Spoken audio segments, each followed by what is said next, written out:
Biko gwa ọha na eze na-ege Igbo redio taa, gwa ya aha gị, gwa ya onye iwu. Igbo si nke onye chiri ya zere, gwakwa anyị nzere mmụta ị nwetara. Okay. Ndewonu. Ahụ m ọkammụta Baldwin Chika Anyasodo. Ahụ m onye eshim Imo steeti bịa. Ahụ m onye Ọbazụ Mbieri in Mbetoli local government. Dịka nzere mmụta nwere nji na-azọ ọkammụta. Agụrụ m ihe gbasara nka na omenala na University of Nigeria. Na nzere nke mbụ bịa mee nke abụọ na State University of New York at Buffalo, USA. Meekwe nke atọ nga. Ma larụkwanụ n'ala anyị wụ Nigeria. Bido siwe ihe rụwakwana ihe. Mechaa si ebe ọgwụ na ebe ọrụ m, ebe m na-arụ ọrụ, ebe m na-ezi ihe wụ College of Education. Ma agakwana ga mee education na nzere nke atọ. Ihe gbasara instructional technology ma education technology. Ya mere obi ji shie m ike. Akụla ya ebe nke ama agba, akụlakwana ya ebe nke ama agba. And ndị na-arụ ọrụ obi dị ha mma. Ndị m na-azụpụtakwa ha karịrị akarị. Ọtụtụ n'ime ha wụchakwa prọfesọ too. Ndewo. Anyị nọ na Chicago ugbu a. Gịnị ka a na-eme ebe a? Ahụrụ m ndị Igbo jupụtara ebe a. Ọ gịnị na-akpọtụ? Tupu m aza ga ajụjụ ahụ, aga m etikwu ihe na nke m kwuru ekwu. Aji m nwaanyị. And nwaanyị m ezigbo nwaanyị ka ọ bụ. Ọ oriakụ m. Ọ gụkwara n'ihe aha m gụrụ na school. Mụ na ya nọ n'otu mpaghara mmụta na ihe gbasara nka na omenala. Ọ bụkwanụ principal of a school. So just m sị ka m kpọpụta ya, mkpọtụ ya aha maka ihe mmadụ ahụ nke onye ọzọ. Ya ịzaziga ajụjụ nke jụrụ m ugbu a maka ihe mege nga. Anyị bịara ọgbakọ ndị Igbo, ndị mmụta, ndị gụrụ akwụkwọ na-ejikwa n'ọgụgụ isi ha na ihe ha mụtara eri nri, eriju afọ. Asị ka anyị were ihe a Chineke nyere anyị, onyinye Chineke nyere anyị, ji na-atụkọta isi ọnụ. Maka ndị bekee si na isi abụọ dị mma ka otu isi. Ndị Igbo asịkwa na-atụkọta ihe ọnụ nyụọ mamịrị na ọ ga-agba ụfụfụ. Ya mere anyị hiwe otu a kemgbe afọ ole na-akparịtakwa n'ụka, na-enwe nzukọ, na-esi Nigeria agba ụgbọelu bịa ebe a na-eme ya. N'ihi na anyị na-amụta ihe. Gị bịa ga-agụpụta ihe nke gị, onye ọzọ agụpụta nke ya. Isi na-ejuje mmadụ. Anyị echikwala na ya lebawa anya n'ihe gbasara ndụ ndị Igbo. Ndụ anyị nọ n'ime obodo ahụ a na-akpọ Nigeria. Na-enyocha ọnọdụ anyị. Anyị achọpụtakwa na ya anọzi ha anọzi. Ya mere kemgbe afọ atọ na nke anọ sef, anyị na-ewepụta isiokwu. Mgbe ọbụla ahọpụta isiokwu ga-agbasa ndụ ndị Igbo ka ọ bụrụ ihe anyị ga-elebara anya ruo mgbe anyị ga-ahụwakwa n'ihe ihe anyị rụga ma ọ pụtawala ihe n'onwe nwere isi. Na afọ nke ihe anyị lebaga anya isiokwu anyị wụ ọchịchị n'ala Igbo mgbe ochie, mgbe ọgụ na nke ugbu a. Ya wụ ụzọ ebiri atọ ebiri nke ndị bekee ji bata site na mgbe a na-agba ohu ruo mgbe bekee ji bata, a na-akpọ ya colonial era, chịwa anyị ruo kwenu mgbe a nwere independence, then bịa baa ọgụ ahụ ndị Igbo bụ isi ya, ha na zaa Biafra, ha na ndị fọrọ afọ na Naịjirịa alụrịta ọgụ ebiekwalanụ, enwe the different ihe a ndị bekee letter alphabet a na-akpọ R ma ọ bụ re, ụzọ atọ: reconciliation, reconstruction and reunion. Ha niile re karịrị ya. Anyị na-anale anya ma o nwere ihe anyị rịtaga n'ime ya, ọ ihe anyị kwu bịa, yes, emela reconstruct, emela reunion. Olee ọnọdụ anyị na reconstruction na reunion ahụ? Anyị na-ele onwe anyị na-ele Naịjirịa, but ihe anyị megezi ugbu a ile onwe anyị n'ime ọgbakọ anyị ndị Igbo. Olee otu anyị si na-achị onwe anyị? Olee otu nna nna anyị ha achịchi ya mgbe ahụ, titi ruo mgbe ndị bekee jiri banye nweghị isi anwụ na mmanya ọkụ, ha mụtawa iri ngarị na were ụmụaka ndị ọzọ ji mewe ohu, nye aka ha na-ere ndị onye na-ekweghị n'ihe kwuru atọrọ ya ree nwa ya ma ọhịa. Den sikwe mgbe ahụ ruo mgbe bekee na-ji patajie nke ọma were ọchịchị ya, colonial era, chịkwa anyị ruo kwenu mgbe ha ji hapụ anyị si ngwa chịwa n'onwe unu, kama mụ onwe m mana ha ejighị obi ha hapụ anyị, kama all international relations and constitution mere na ndị a achịala ha ruo mgbe dị otu a, ha weliekwala n'aka sị hapụ na ya achịwa.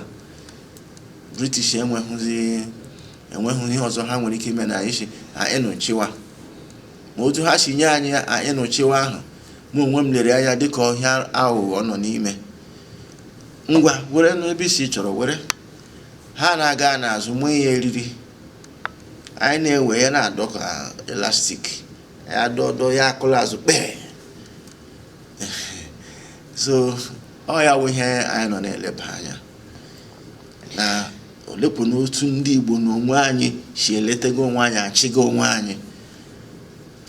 Na ka m gwawa gị ihe m kọrọ n'onwe m ma na nzukọ a, atụmatụ ke m nwetara ka anyị leba anya, ebe m lebara anya wụ na arụrụ ala na mpụ ndị ọchịchị na-eme. Mgbe m na-ede ihe a, na-enyocha ya, na-aga ebe dị iche iche na-ajụ ajụjụ, achọpụtara m, agwara m asị ya, ọwụ naanị ndị ọchịchị a na-arụ arụrụ ala, anyị nwa ndị a na-achị achị jikwa arụrụ ala nke anyị. Ma achọrọ m ka m leba nke ndị ọchịchị anya, maka ndị dere akwụkwọ bekee si na, ka m kwuo na bekee, when there is madness in the head, there will be paralysis in the member. Ya ọwụ na onye isi anọkwata, ndị na-esonye n'azụ agaghị anọkwata. So ya rị m mkpa na mbuzo leba ndị isi anya.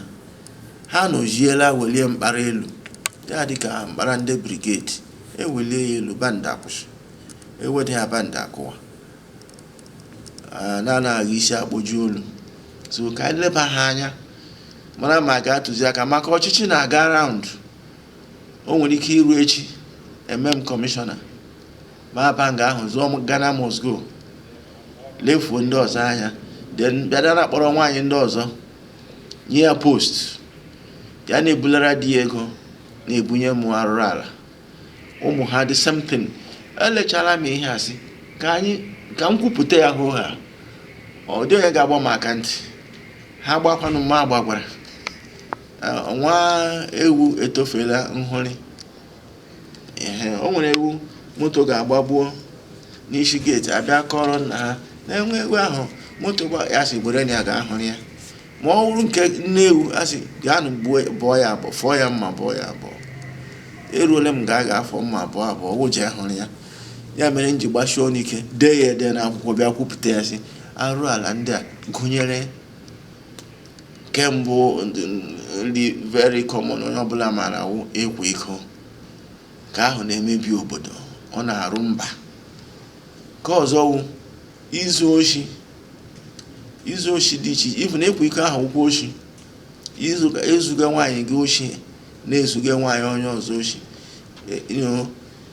Ndị bekee ndị Amerịka na-akpụ ya cheating on your wife. Nke ọzọkwanụ spreading immorality, yawo ị na-ewere that arụrụ ala ahụ na-ebufere ndị ọzọ n'ezi. Nwaanyị anyị were 1 million nye appointment ya na-esogharị gị eje tọọ gị na na-etinye, ị na-eme ka ọ na-echitikwa na husband ya. Then ụmụ ya ọ ga-azụ ọkwa ụmụ Igbo, ọ ga-azụkwa ha n'ụdị ndụ ya dị, maka ihe ị ga-enyewu ihe ị nwere. O nwere ndụ ọjọọ, ọ ga na-azụpụtara anyị ụmụ ọjọọ n'ọkwa ahụ ị nyere ya. The same thing, ọ ga-arụchi ya ma ọ ga na-connive na ihe ọjọọ. Then gị onye ịmawo ihe ime gị zụọla ego kwala iko ndị ga-anwụ ha nwa, ị na-eleba anya n'ihe gbasara ndụ gị na ndụ ndị na-achị.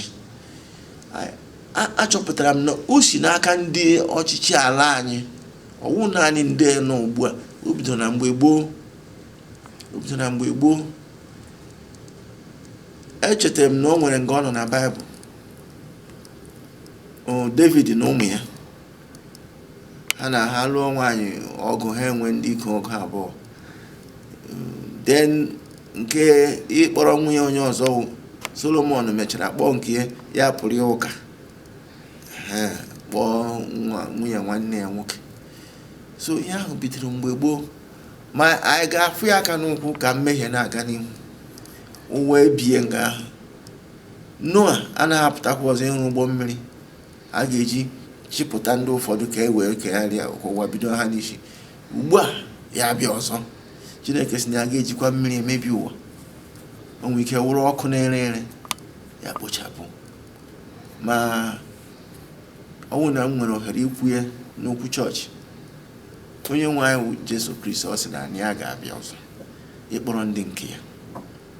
Ndị nke ya hụ mụ na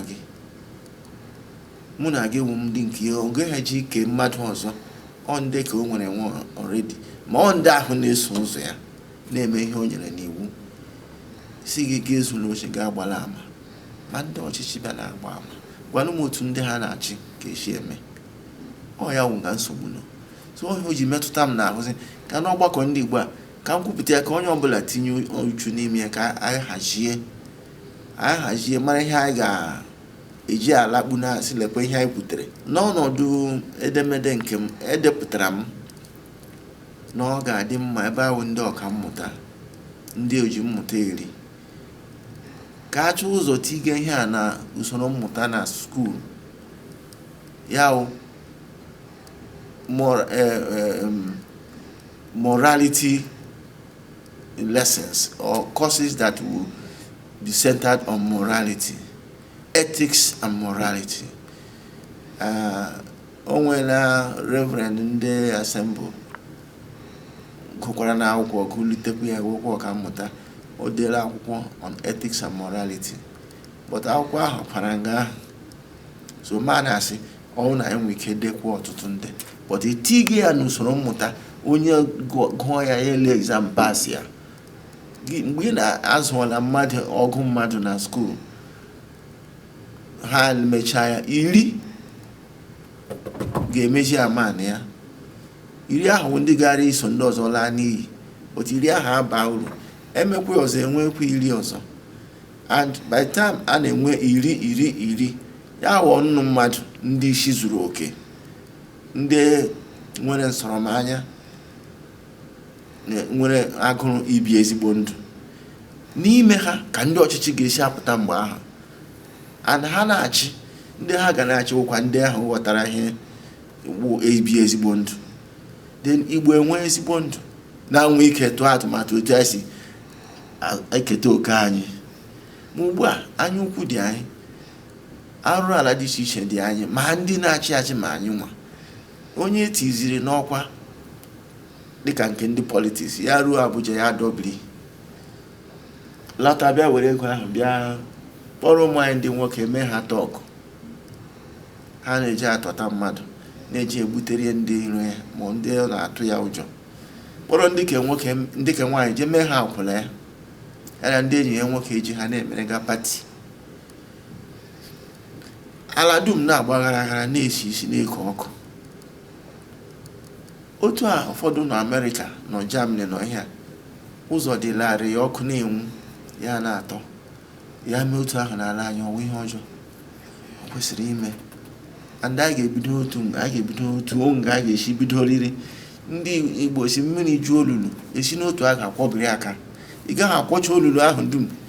So nsogbu awụ ihe anyị ga-aba n'ime at once pịa mee ala dị mma, a ga-esi otu aka banye na-akwọrọ aka ndị ga-asụ ụkwụ na-asa ya wụ ka esi na ụlọ akwụkwọ tige kọrikulum, ihe a na-akpọ kọrikulum, si na kọrikulum nwee courses ọ ga-awụ ụmụ skuul na-amụ ya from mgbe ha dị ntakịrị, ha na-eto ya wụrụ part of them. Otu akwụkwọ nsọ si dee ya, train a child the way he will live, when he grows he will not depart from it.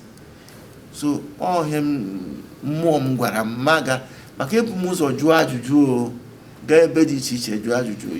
Mgbe m na-eme ihe ahụ nwere ndị mkpọrọ aha, agaghị m akpọrọ gị ha na redio na ọ dị nga ha eji mbe gosi okekwu ụmụ ha amatala ihe ọjọọ, gaa na-abịa publicize nna ha n'ihe ọjọọ mere, ọ ga-adịcha ha obi mma. Ma o nwere ndị ọchịchị ndị eze n'ala Igbo mere ihe mpụ ahụ, mee ya na mgbawa isi, mee ya na nkamanya. Ụfọdụ n'ime ha mechara jee kwụ ụdọ, si kama a ga-egide ha gbuo ha egbuo ka ha kwụ ụdọ. Ụfọdụ kwa egidere ha gbuo ha egbuo, achọghị m ịkpọ m aha ha again. Onye ọbụla nọ mgbe ọ nọ ya ji iri ego eze ya ọnụ. Ma isiokwu m wụ anyị aga agba nkịtị ka ihe ọjọọ na-aga. Ebe ahụkwanụ ndị mmụta ka anyị si n'ụzọ akara aka anyị awụ mmụta chụma ewu ojii, a ga-achụta ya. Ndị Igbo ndị Naijiria generally nwere attitude ndụ ha wụ mbido ịrụ ụlọ ka m rụpụchaa ya 10 stories 100 stories, invest ya bido n'ime ụlọ ya yidiwe ego ma agbawa moto gbawa aeroplane. Ma ndị a mma ihe ndị mba ndị anyị nọ n'ala ndị Amerịka, ihe ha na-emewu ịnọchọ idea si n'ime ha cheta ihe dịka eme ihe otu ọ ga-adị mma, ha mechecha ya ha egwupụta ya, ndị ọzọ elebaghị anya kwere na ihe a ga-adị mma, eghọla foundation. Then ndị ọzọ ahụ emuvue, ndị ọzọ abanye ya na-agaje until ya pụta ihe. Mgbe ahụ ọ na-apụta ihe ekokwu onye mgbe ahụ chetere ya ọ nọwụ ndụ, mana ihe o chetere abala uru zọpụta ndị nga ha. Otu na-esi eme ihe anyị anaghị eme na ole ahụ otu na-esi ekwu ya, am hụrụ am riri mba, am hụrụ lekwe na ihe m hụrụ, anyị nwe lekwe na ihe anyị nwe, anyị riri na anyị rie. So anyị wụ ọgbọ na ọgbọ ahụrụ ihe a dị mma bido menwe ya, kekwa ụmụ ha ga-anọ rie uru ya, ụmụ ha na ụmụ ha ga-eri uru ya. I believe enwere m okwukwe obi sie m ike na ndị Igbo agaghị anwụcha. Awolowo atrayala ya anyụ ya ahịa, ma mgbe ọgụ biri anyị agaghị akọcha ihe niile anyị hụrụ, ma ime anyị napụcha ndị Igbo ego ha niile, mecha anya ha 20 pounds ka a mara ma ha ga-emebilite ọzọ. Igbo emechakwa zụsikwa ala na Lagos rụgharịcha ụlọ buru ibu, gaa Abuja zụsia, a na-asị ndị a ha na-anwụkwa anwụ. Anyị agaghị enwu, ma o kwesịrị ka anyị bie ndụ dị mma. Ndị Yoruba na-akpọ anyị kobo before, nna ha gụrụ anyị kobo ya na onwe ihe anyị wọtụrụ karịa kobo, but anaghị ha akpọ anyị ya na ha lelee anya hụ that ndị a nwere ike kwe ba Naijiria ọgụ lụọ ya na ndị a karịala kobo, ha wọtụọla ihe. Anyị aghọtakwala ndụ onwe anyị na anyị wọtụrụ ihe. Ụjọ jizi ha ebe anyị nọ, enweta onye Igbo uche abịa ha. Masọpụ a na-ekwu okwu ya, ma ọ bụla masọpụ ụbọchị ahụ anyị ji hang flag ruru, ụjọ abịa federal gọọmenti, amị, polisi, ụjọ abịa ha na-agagharị, yet masọpụ kakwa hang flag.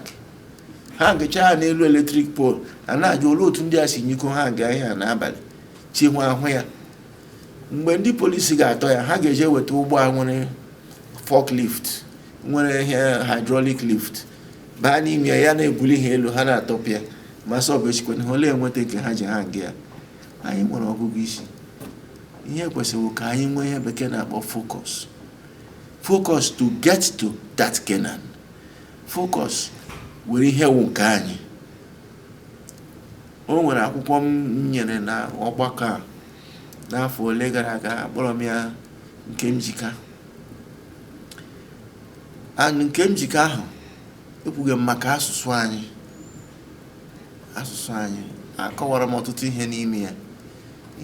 Nke ijika anyị ga-ejisighị ike ya ihe ga-aghọ ihe onye ọzọ.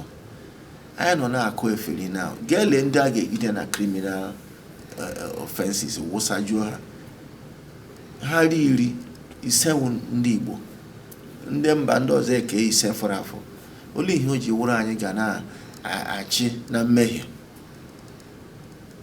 na-agba first na mmehie. Ọ dị mma, ọ dị mma. Ebilivuru m na Chineke kere ndị Igbo n'ụdị dị iche, nye anyị amamihe, and ebe ọbụla ha nọ ya, onwe ebe ha anọghị ya. Mgbe m gara ebe a na-akpọ ebe Plateau, o nwere ebe a na-akpọ Mongona Ana. Mgbe m nwe nwatakịrị, agara m training, mefuo n'ime mmiri, eji m ụgbọ amara mefuo na Lake Kura.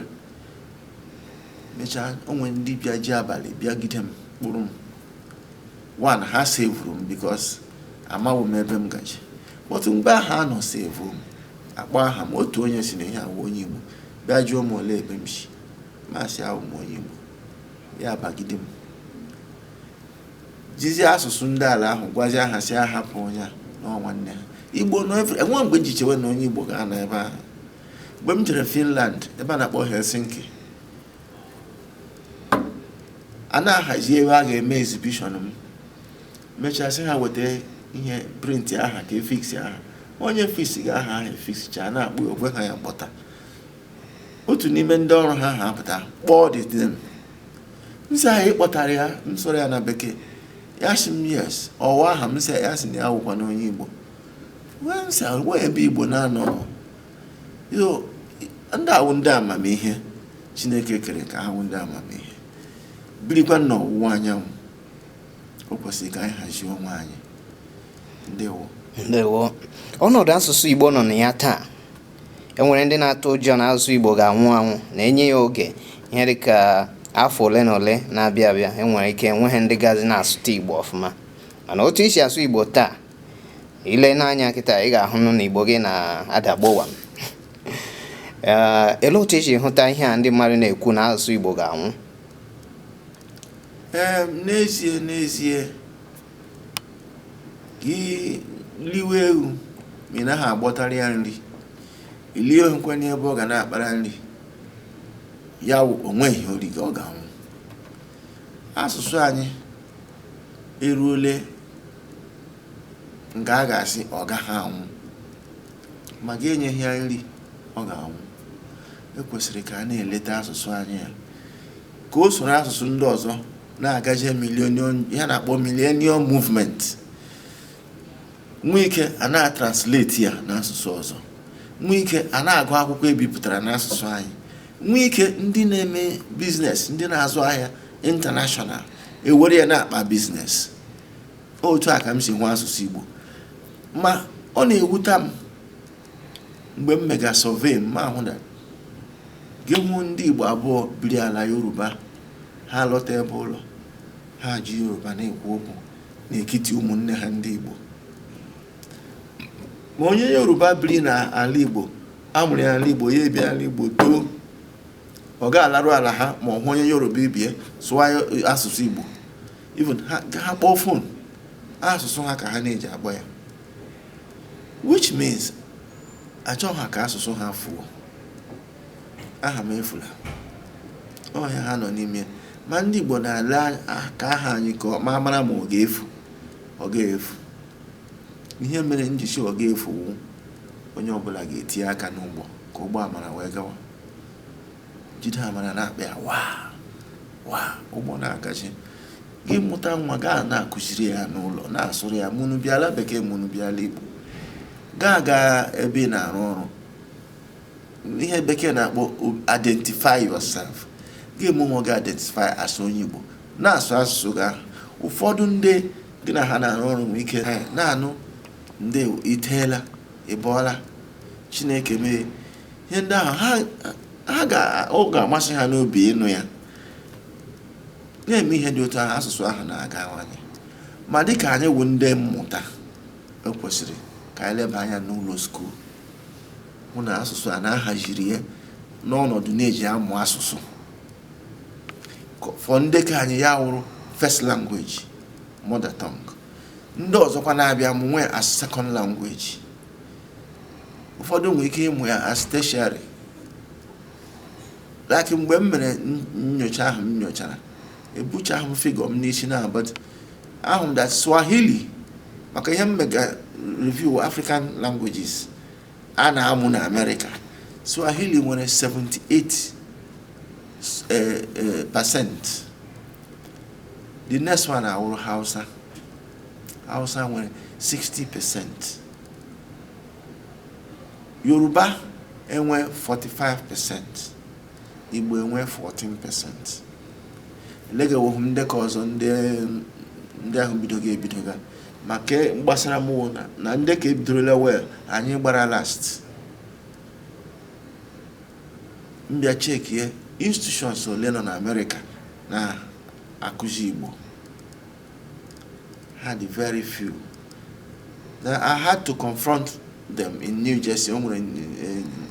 Onye dị in charge na-elekọta asụsụ Igbo African languages but ma jụọ ya maka asụsụ Igbo olee ihe mere nsogbu unu nwere na ịmụ asụsụ Igbo ya sị na nke mbụ na ha enwe ndị nkụzi ga-akụzi ya si awanyị na ndị na-achọ ọrụ juru eju gụtakwara akwụkwọ inu ga-abịa kpọrọ ha akụziwe Igbo ya sị that na ha try ya na ndị ka ha kpọtara bịara nga diffuse into the society as soon as ha nwetara akwụkwọ green ha ba into the society rụọ ọrụ ọzọ mee ha nwa abandon may advice say put them into agreement ha bịa ha dị akwụkwọ kwe nkwa na ha agaghị apụ ruo afọ ole ha otu a nke ọzọkwanụ nyenụ ha ihe bekee na-akpọ incentive bulitetu n'aka n'inye ha ọnọdụ na ego ụra atọwa ha ụtọ ha ga-ekwe onwe ya ekwenwe so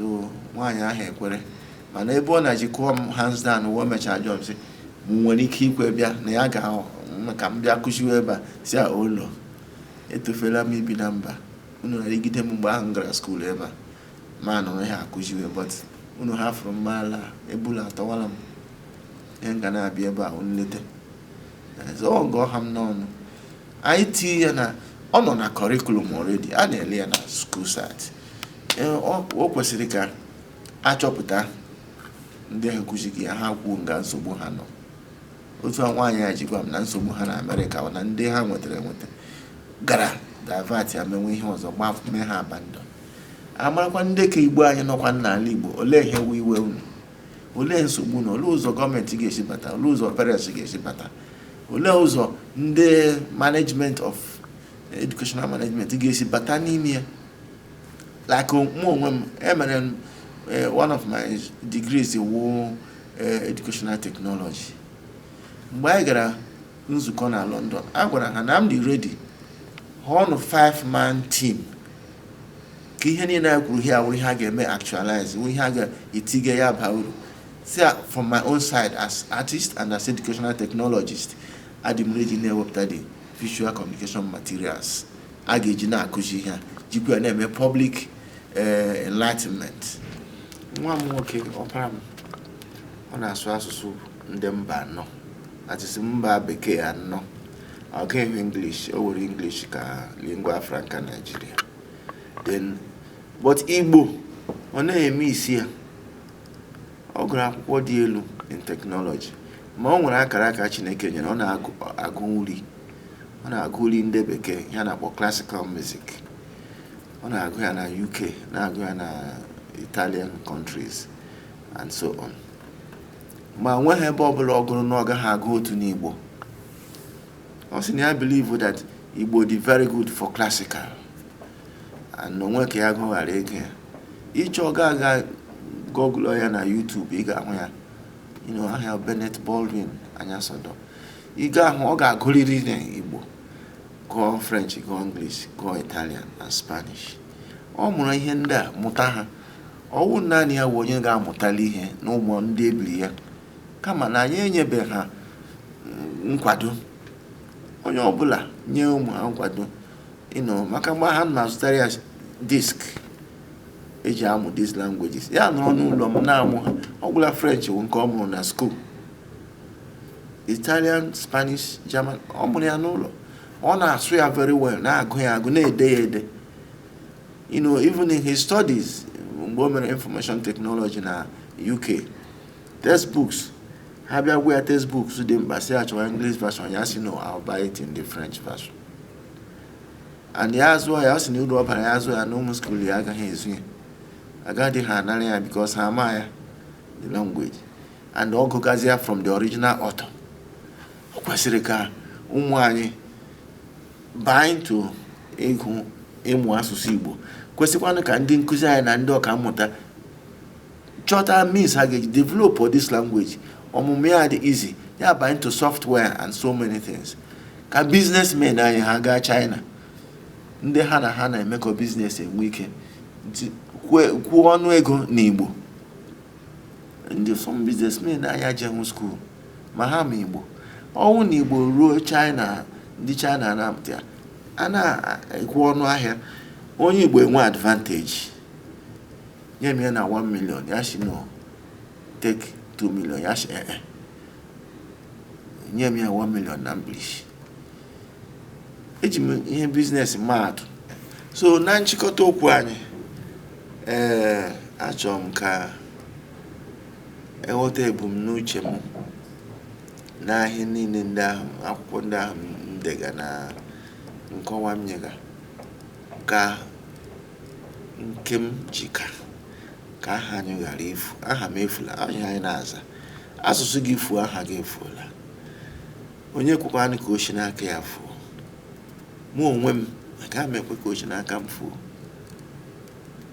Obi siri m ike tọọ m ụtọ na ụmụaka m ndị m mụrụ onwe m ha niile lere Igbo na school sat. Onwekwanụ nke na-enweghị ya maka anyị na-asụrụ ha Igbo n'ụlọ, and ha na-asụ ji ya ama, nwee interest dị uchu n'ime ya. Ọ naanị m mụrụ ụmụ, ndị ọzọ mewekwana ụmụ ha. A na-eme otu ahụ. Enyi m nwoke mere philosophy, ọ sị that the family is the nucleus of a country. Na ọ na family gị nwee peace, nke onye a nwee peace, nke niile na the country enwe na peace. So otu aka ahụ kwa asụsụ anyị a ewuola ya ụlọ n'ụlọ gị. Nwa gị gazia school, choose a subject ole ọ ga-echoose ya, because ọ dị ya easy. Ụmụ ndị ọzọ niile na-echoose ya, eji otu ahụ na-emove. Mgbe ndị America na-achọ ndị ga-akụzi ya, ọ gaara ha ahụ ịchọta ndị nkụzi, abịa kụziwere ha as second language. All my aim and all my desire ka asụsụ anyị bụrụ second language in different universities in this world, and give it 20 years, it will gain ground. Swahili again on our ground. French ole ndị na-asụ ya before. French pụtara ọhụrụ, Latin ka a na-asụ, and on the Rome and the area ha na-asụ ya. Ma ha mechaja bịa nweta French, ha develop ya, develop, push it into everywhere in the world. So ọnwụ na anyị make up our mind, kwekọrịta n'onwe anyị individually and collectively, na asụsụ agaghị anwụ, ọ gaghị anwụ. Chineke agaghị ekwe ka ọ nwụọ. Ndị Igbo si onye kwe chi ya ekwe. Ndewo. Biko, enwere ndị chọrọ iji ohere a were zigara ozi ekele? N'ezie, o nwere. Ndị mbụ m chọrọ ikele wụ ndị Igbo redio, ndị a nyere m ohere ikwupụta ebumnobi m, ikwupụta atụmatụ nke nọ m n'isi, ikwupụta ihe m chere ụzọ a ga-esi mee ka asụsụ Igbo ghara ịnwụ. Ekelela m unu, tụmadị otu unu si wepụta onwe unu na-agbasa ozi n'asụsụ Igbo. Ọ wụ ihe ọma, ọ wụ ihe ga-enye aka ka asụsụ anyị ghara ịnwụ. Chineke gọzie unu, gọziekwanụ ndị Igbo niile. Onye na-ekweghị anyị ekwetere ya, Igbo ga-adị. Ndewo. Nna anyị ukwu ndewo. Eji m aha ndị Igbo redio ekele gị otu isi zaa ya oku a wee bịakwanụ gwa anyị ebumnuche gị, otu a ga-esi na-eme ka udo na nchekwa asụsụ Igbo wee dị. Udo dịrị gị. Ya dịkwara na Anwụ na ndewo. I don't,